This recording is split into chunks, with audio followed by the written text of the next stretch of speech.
you now to tweet out some of those topics that you talked about. Just give us a sample of some of the topics you talked about. Oh, move mouse, Dave. Move mouse. I was once in a fabulous lecture with a professor who, it was one of those automatic light things, and she got so into her lecture she forgot to move, and so the lights would go out on us every so often. So, Transformers! Yes! Young adult literature.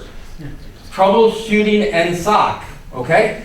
Golf and dogs. Eggs Benedict pork brunch restaurants in Chicago. All right.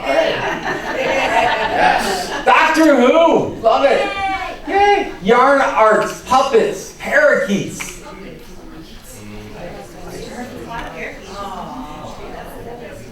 Yarn arts, reality shows, home remodeling and decor.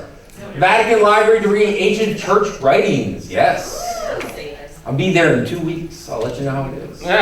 Bears, carpentry, goddaughter, graphic novels. So what I want you to think about, you're welcome to continue to put them up there. I did. He died with her, didn't he? Yes, he died. Oh. He died in Lankes. Yes, he died in, yes. Eleanor discovered very quickly where he was. Yes. All right.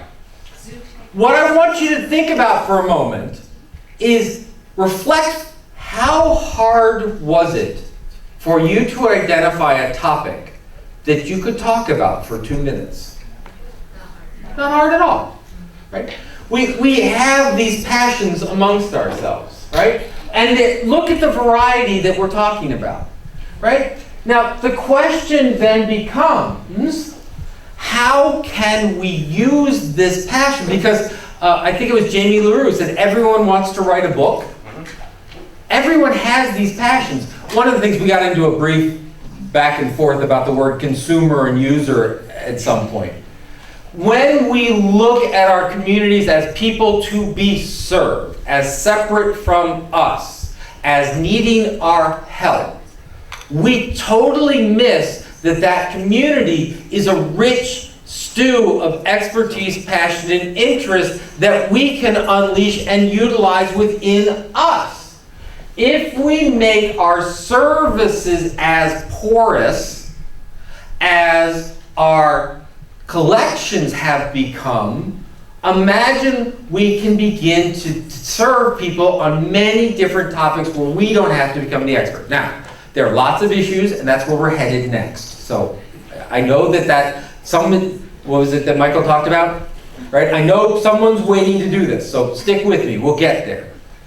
Now what I would like you to do is I want you to get into groups again, and organic, 4 to 5 people you're sitting next to, don't worry about, there's no apples or bananas, but wait for me a moment. We are going to, and I'm going to 5 minutes, because we got time. 5 minutes. I want you to identify one of the topics. So one of the topics you talked about. Just pick one randomly. Don't spend a lot of time on it. Just pick one.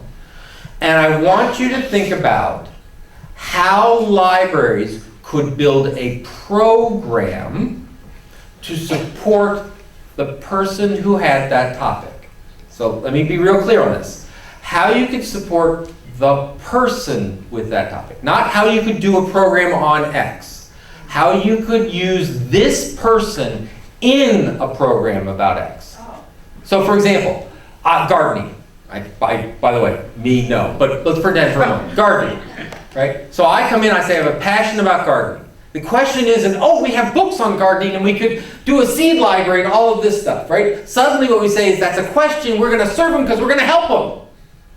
Back to the wall, back to us serving them. Different. All right, gardening. Well, I could talk about gardening. I've got friends who are gardeners, and I could see bringing those friends in, but I would need help.